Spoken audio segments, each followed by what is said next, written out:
മാളയിലെ ഏറ്റവും വലിയ ശുദ്ധജല തടാകമായ മാളച്ചാലിൽ ഉപ്പ് കയറി വെള്ളം മലിനമായതായി പരിശോധനയിൽ സ്ഥിരീകരിച്ചു. പരിശോധനയ്ക്ക് നേതൃത്വം നൽകിയത് പൊതുപ്രവർത്തകൻ ഷാൻഡി ജോസഫ് തട്ടകത്തായിരുന്നു. ഇതുമായി ബന്ധപ്പെട്ട് ജില്ലാ കളക്ടർക്കും മാള ഗ്രാമപഞ്ചായത്ത് സെക്രട്ടറിക്കും പരാതി നൽകി.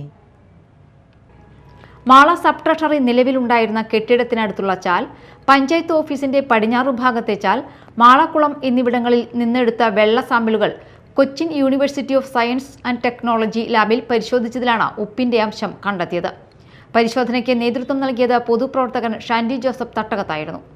പരിശോധനാ ഫലമനുസരിച്ച് സബ് ട്രഷറി ഭാഗത്തെ ചാലിൽ 16 ppt ലവണാംശവും പഞ്ചായത്ത് ഓഫീസ് പടിഞ്ഞാറു ഭാഗത്തെ ചാലിലും മാളക്കുളത്തിലും 1 ppt വീതം ലവണാംശവും കണ്ടെത്തി.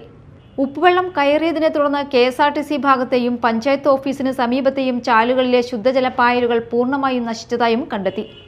ഇതുമായി ബന്ധപ്പെട്ട് ജില്ലാ കളക്ടർക്കും മാള ഗ്രാമപഞ്ചായത്ത് സെക്രട്ടറിക്കും പരാതി നൽകി.